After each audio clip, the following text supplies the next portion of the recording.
साथियों नमस्कार, मेरा नाम लालचंद साहनी है।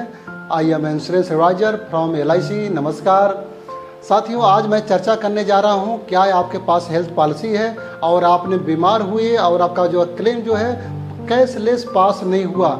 अगर आपके पास ऐसा कोई सवाल है, अगर ऐसा कोई संबंधित कोई समस्या है तो ये वीडियो आपके लिए है। और ये जो वीडियो है पूरा बिना स्किप किए हुए पूरा देखिएगा, क्योंकि मैं बताने जा रहा हूँ क्योंकि कभी काल जो कैशलेस कंपनियां क्यों नहीं देती है पैसा। आपने भर्ती हुए 2 दिन भर्ती हुए, 3 दिन भर्ती हुए, एडमिट हुए, हॉस्पिटल में बीमार पड़े थे, लेकिन जो पैसा है कंपनी जो है कैशलेस देने से रिजेक्ट कर दिया, इनकार कर दिया। ऐसा क्यों होता है? तो आइए हम जानते हैं ऐसा क्यों कंपनी करती है। कभी जैसे मान लीजिए ये ऐसा जो मैटर कभी कल आता है, ये फीवर में आता है अधिकतर, जैसे फीवर हो गया, दस्त हो गया और इस टाइप के कुछ इस टाइप में आता है। क्योंकि कभी कल आप देखे होंगे बहुत से ऐसे इंसान होते हैं कि रियल बीमार होते हैं, वो चल नहीं पाते हैं, बोल नहीं पाते हैं, सही से बैठ नहीं पाते हैं, लेकिन जब उनको चेक कराया जाएगा तो उनका जो रिपोर्ट है लगभग नॉर्मल होती है, यानी हल्का फुल्का, यानी जो रिपोर्ट बताती है कि ये तो हल्के फुल्के बीमार हैं। जो बीमार 2 तरह से होते हैं, एक होते हैं नॉर्मल है, फीवर है लेकिन नॉर्मल है, दवा खाएंगे ठीक हो जाएंगे, और एक होता नहीं, उनको एडमिट करना ही पड़ेगा, क्योंकि जो फीवर है कभी ज़्यादा हो जा रहा है, कभी कम हो जा रहा है, तो ऐसे हालात में उनको एडमिट करना ज़रूरी है। तो जब डॉक्टर जब एडमिट करते हैं तो उनकी जो रिपोर्ट होती है, यूरिन और जो ब्लड टेस्ट, ये सारे जो रिपोर्ट जब चेक किए जाते हैं, चेक करने के बाद क्या है, उसका एक लिमिट होता है कि इतने के ऊपर रहेंगे तो उनको एडमिट किया जाएगा और इसके नीचे हैं तो ये एडमिट नहीं किया जाएगा।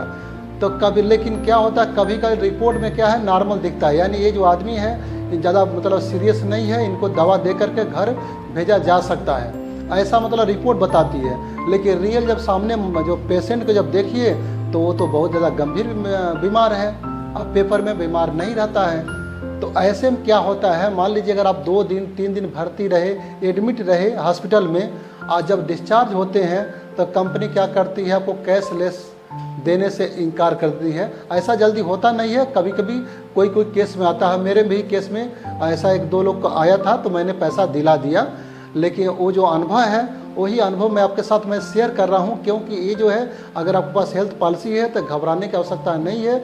उसमें क्या करना है, जब आप एडमिट रहते हैं तो क्या होता है, जो भी आपका रिपोर्ट है, ब्लड टेस्ट, यूरिन और भी जो वगैरह जो भी टेस्ट होता है, सारे रिपोर्ट जो है हमारी जो आपका हॉस्पिटल होता है, ये हमारी कंपनी के पास क्या है, उनके ऑफिस में स्कैन करके भेजती है, और जो ऑफिस में बैठे होते हैं वो डॉक्टर ही होते हैं, चेक करते हैं। और वो डॉक्टर मान लीजिए जैसे कि ऑफिस दूर भी हो सकता है, 500 किलोमीटर 1000 किलोमीटर दूर भी हो सकता है, तो वो क्या जब सारे पेपर जब देखते हैं तो इसमें तो रिपोर्ट नॉर्मल है, तो एडमिट क्यों हुए।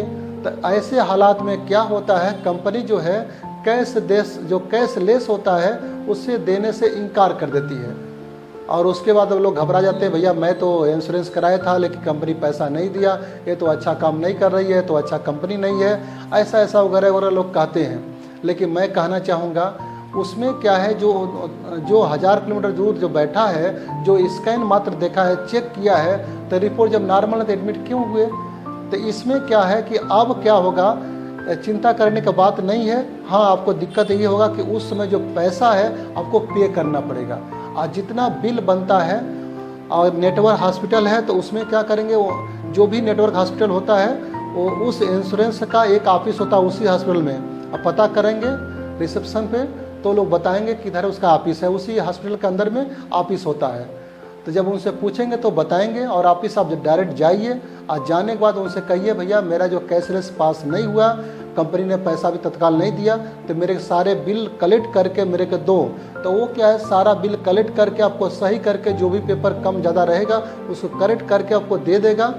और हाँ, उसमें ध्यान रखिएगा आपका डेट ऑफ बर्थ, आपका नाम, आपका एड्रेस, खास करके जो नाम है वो करेक्ट होना चाहिए। जो भी है, बहुत लोग मैं देखता हूँ कोई कभी बीमार पड़ा तो जो बुलाने वाला नाम होता है वही नाम लिखवा देंगे, और जो लीगल नाम होगा, जो आधार कार्ड पे होगा, जो बैंक अकाउंट में होगा, वो नाम नहीं लिखाते हैं। तो इससे भी क्या है, दिक्कत हो जाती है। तो मैं यही कहूँगा, जब इंश्योरेंस में अगर आप इंश्योरेंस लिए हैं तो एक आप सिस्टम में आ गए। जब कोई आदमी जब सिस्टम में आता है तो सिस्टम के तरीके से काम करना पड़ता है। तो आप कभी भी नाम जो है, कभी जब एडमिट हुई है तो अपना जो नाम है ज़रूर एक बार आप चेक कर लीजिए। और एडमिट होते समय कभी भी मान लीजिए बीमार, तो भैया कभी भी कोई नहीं पड़ना चाहता है, लेकिन बीमारी अपने हाथ में तो है नहीं, कब बीमार पड़ेंगे किसी को नहीं पता है। अगर बीमार पड़ते हैं, अगर आपके पास हेल्थ पॉलिसी है तो एक बार ज़रूर अपने इंश्योरेंस एडवाइज़र से कॉल करके पूछ लीजिए कि भैया ऐसी सी बात है, मैं क्या करूं। अगर इंश्योरेंस एडवाइज़र नहीं है तो जो आपको कार्ड एक मिला होगा, आधार कार्ड जितना साइज का रहेगा वो एक कार्ड है, उस कार्ड के पीछे कस्टमर केयर का नंबर लिखा होता है। आप चाहें तो डायरेक्ट कस्टमर केयर से बात करके उनसे भी आप राय ले सकते हैं।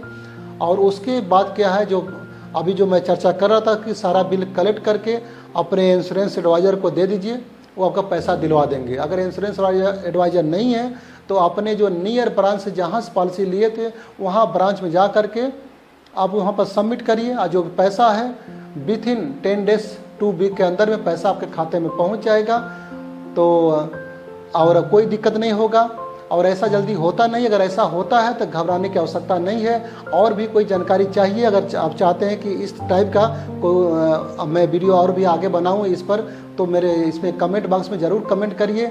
और मेरा वीडियो अगर अच्छा लगे तो इसको लाइक, सब्सक्राइब, शेयर ज़रूर भी कर दीजिए। तो मेरा वीडियो देखने के लिए बहुत बहुत धन्यवाद।